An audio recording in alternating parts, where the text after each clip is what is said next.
The Garden of Eden, produced by Roger Sherman, class of 1973.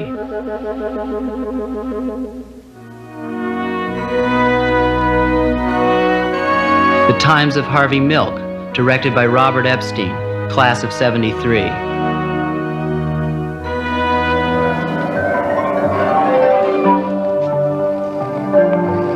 Graffiti, directed by Matthew Patrick, class of 75.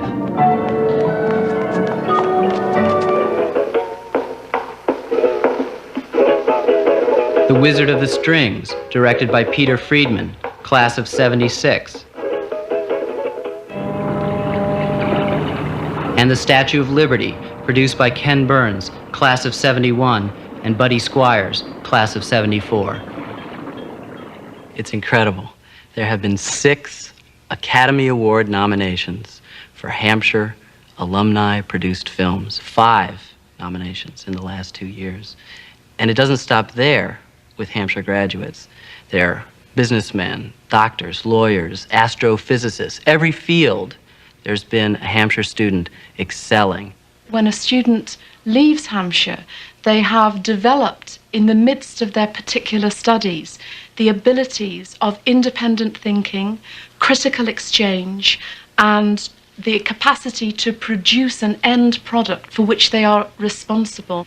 Here, a student has to create their own path.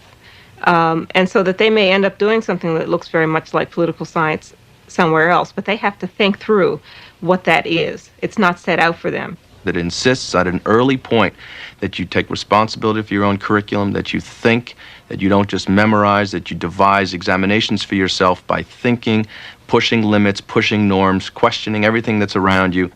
What Hampshire did quite uniquely was to demand that I don't get involved in rote mechanical process, that I don't accept what's been taught as just a given. And you carry that with you well past your years at Hampshire College. Well, let me ask you, what would you say the nugget of the whole question is that we're trying to deal with? It could be interflow as opposed to base flow. Its spring was so tiny. It was dry the last time we went.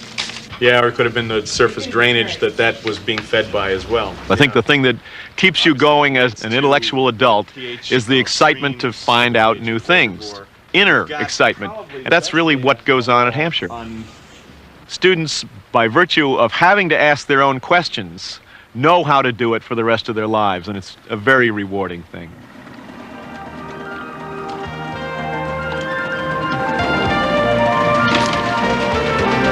One of the things that often happens at Hampshire is that students who come thinking they have no interest whatever in science find that they're fascinated by science.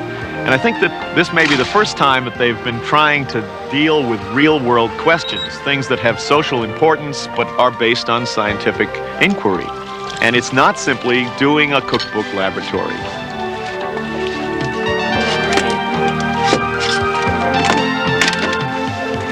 The Quabbin Reservoir is the largest man-made drinking supply system in the world, and it's threatened by acid rain. What we're trying to do here is to understand the effect that acid rain has had on it over the last 40 years. We're out trying to investigate something for which no answer yet is known, and sure, mistakes will be made, but there's so much learning that comes about through making those mistakes.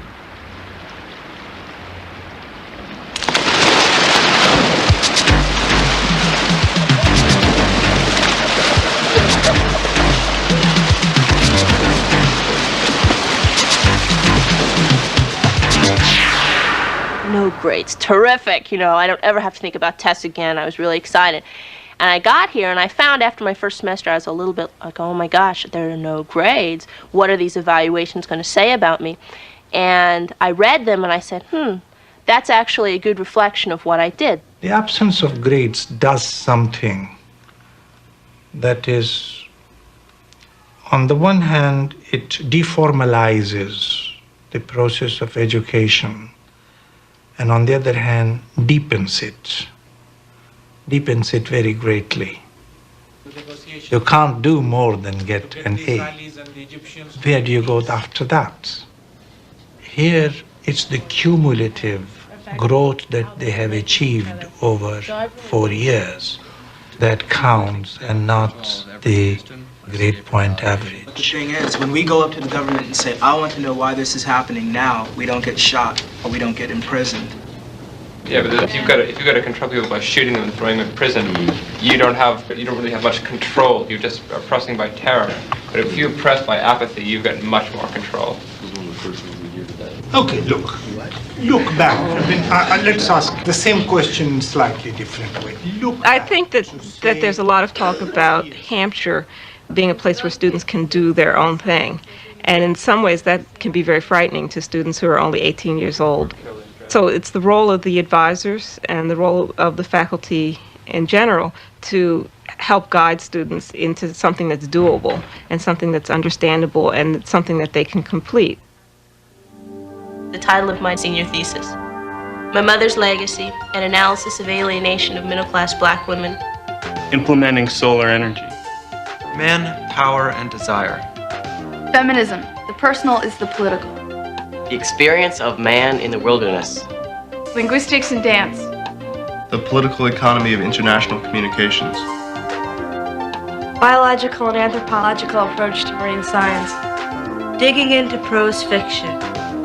Firewalking, healing, and the myth of reality. Mark Twain, the genius who never grew up. Writing, performance, and video of my own band, You and I.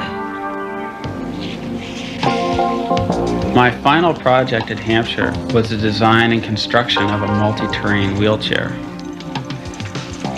I'm a bicycle racer and have had a number of accidents which have incapacitated me for short periods of time. During those times, I realized wheelchairs are made for smooth pavement only.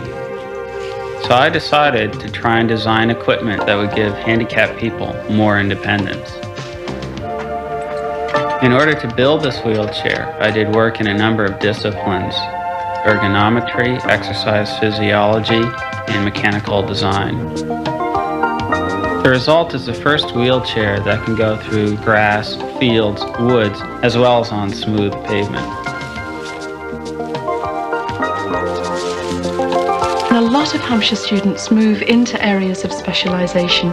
What they value is that they are getting forms of education that constantly open up to them the terms of the world around them, so that as they move towards that specialisation, it's not a closure into the discipline and its profession, but it's surrounding that movement with an alert, critical mind, able to move in many different directions.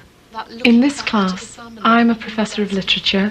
Carol is a professor of politics from the School of Social Science. Marxism is a kind of sense that he was responsible, or that there was no injustice, no amount of suffering that was tolerable. I still find it very elusive at some level.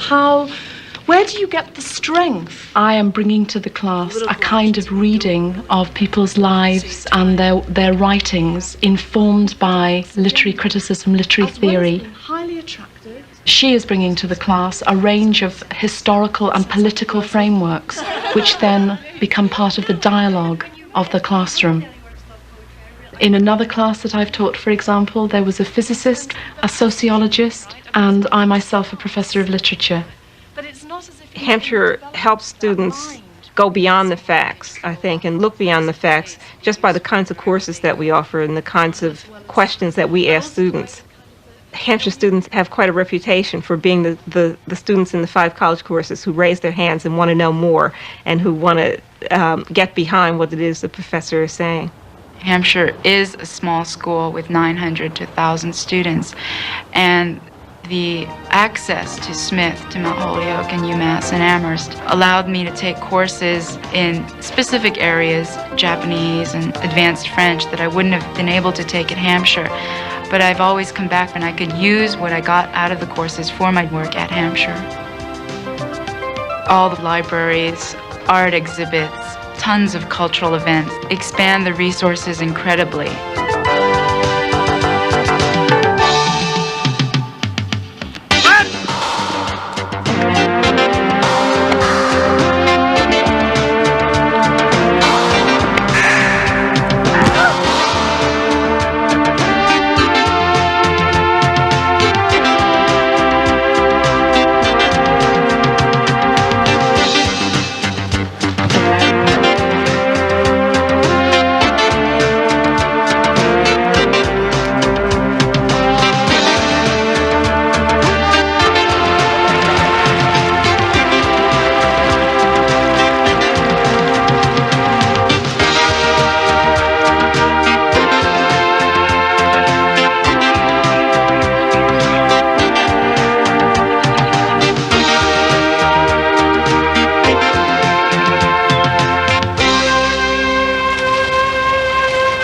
4-year period, probably the most important 4-year period of my life, I went through many changes. From 18 years old to 22 years old, plus or minus. My interests, my wants, my connection to the world changed greatly. And fortunately, I could tailor my academic program to follow those changes. Stonyfield Yogurt's a 3-year-old yogurt operation that's taking on some of the big multinationals in the supermarket. We're producing on our little farm the highest quality, most natural, non-acidic yogurt that's out there today. Really, the genesis of this company began at Hampshire. Through my 4 years there, I was taught to challenge the status quo. It's probably one of the great contributions of my time there.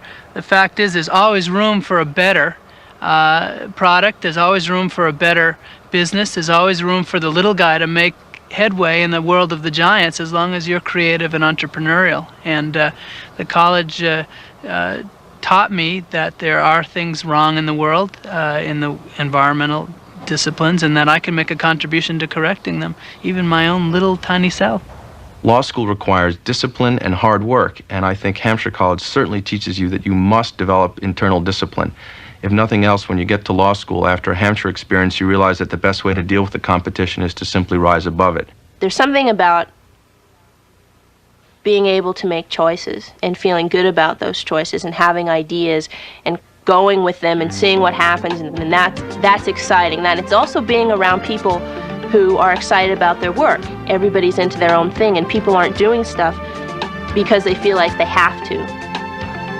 Hampshire says in its motto, non satis scire, to know is not enough. What they're trying to say is that you can accumulate not just knowledge, but how to use that knowledge. And then when you're out of Hampshire, you have a creative relationship to the problems, to the processes of the world. And that's what life is about. It's not knowing the answers, it's having a relationship with the problems. And Hampshire arms you in the best kind of way. Studies of abstract photographs. Design and construction of a spectrum frequency analyzer. Theater and video production and criticism. Prospect and its pieces. Provision. Economic, ecological, and social integration. Women, estrogen,